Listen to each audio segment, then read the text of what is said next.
ସ୍ୱାଧୀନତାର 80ତମ ବର୍ଷ ପରେ ଓ ଆଦିବାସୀଙ୍କ ଉନ୍ନତି, ଗ୍ରାମୀଣ ସମସ୍ୟା ଦୂରୀକରଣ ଏବଂ ରାସ୍ତାଘାଟ ଉନ୍ନତୀକରଣ ନିମନ୍ତେ ରାଜ୍ୟ ସରକାର ଓ କେନ୍ଦ୍ର ସରକାରଙ୍କଠାରୁ ପ୍ରତିବର୍ଷ କୋଟି କୋଟି ଟଙ୍କା ଆସୁଥିଲେ ମଧ୍ୟ ପଞ୍ଚମ ଅନୁସୂଚିତ ଅଞ୍ଚଳରେ କୌଣସି ଉନ୍ନତି ଦେଖାଯାଉନାହିଁ। ଜିଲ୍ଲାବାସୀ ବାରବାର ଅଭିଯୋଗ କଲା ପରେ ମଧ୍ୟ ଗରିବ ଲୋକଙ୍କ କଥାକୁ ଗ୍ରହଣ ନ କରି ଲୋକଙ୍କ ଦୁଃଖକୁ ଅଣଦେଖା କରାଯାଉଛି।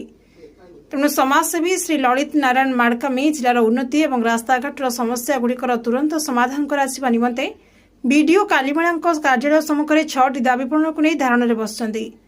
ଜିଲ୍ଲାର ମୁଖ୍ୟତଃ କାଲିମେଳା ବ୍ଲକର ଚାଷୀ ସମସ୍ୟା ତୁରନ୍ତ ସମାଧାନ କରାଯାଉ, ସହରଗୁଡ଼ିକର ନାଳ ନର୍ଦ୍ଦମା ସଫା, ରାସ୍ତାଘାଟ ମରାମତି, ନୂତନ ରାସ୍ତା ନିର୍ମାଣ, ବୁଡୁଗୁଡ଼ା ରାସ୍ତା ତିଆରି, ଦାନମଣ୍ଡିକୁ ରାସ୍ତା ମରାମତି, ଶିବ ମନ୍ଦିରରୁ କାନାମରାଜୁ, ବାଲାରାଜୁ, ପତୁରାଜୁ ଏବଂ ମୁତିଆଲାମା ପୂଜ୍ୟସ୍ଥଳୀ ପର୍ଯ୍ୟନ୍ତ ରାସ୍ତା ମରାମତି ଓ ବୁଡୁଗୁଡ଼ାଠାରୁ ମହାବିଦ୍ୟାଳୟ ପର୍ଯ୍ୟନ୍ତ ଥିବା ରାସ୍ତାକୁ ତୁରନ୍ତ ମରାମତି କରାଯିବା ନିମନ୍ତେ ଏଭଳି ମୁଖ୍ୟ ମୌଳିକ ଦାବି ପୂରଣ ନିମନ୍ତେ ଧାରଣା ଦେଇଛନ୍ତି।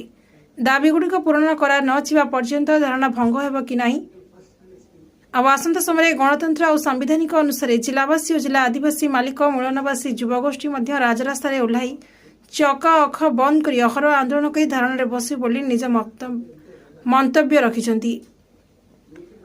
ଆଦିବାସୀଙ୍କ ଉନ୍ନତି କେବେ, ରାସ୍ତାଘାଟର ଉନ୍ନତି କେବେ, ଅଙ୍ଗନବାଡି ଓ ବିଦ୍ୟାଳୟଗୁଡ଼ିକର ଉନ୍ନତି କେବେ, ଚାଷୀଙ୍କ ଉନ୍ନତି କେବେ, ମଜଦୁର ଶ୍ରମିକଙ୍କ ଉନ୍ନତି କେବେ, ମହିଳାଙ୍କ ସୁରକ୍ଷା ଉନ୍ନତି କେବେ, ଯୁବକଙ୍କ ଉନ୍ନତି କେବେ, ଛାତ୍ରଛାତ୍ରୀଙ୍କ ଉନ୍ନତି କେବେ, ଆଦିବାସୀଙ୍କ ହକ୍ ଅଧିକାର, ଜଳ ଜଙ୍ଗଲ ଜମି ସୁରକ୍ଷା କେବେ, ପଚାରୁଛି ମାନ୍ୟମ ଜିଲ୍ଲା ମାଲ୍ୟଗିରି ଦଣ୍ଡକାରଣ୍ୟ।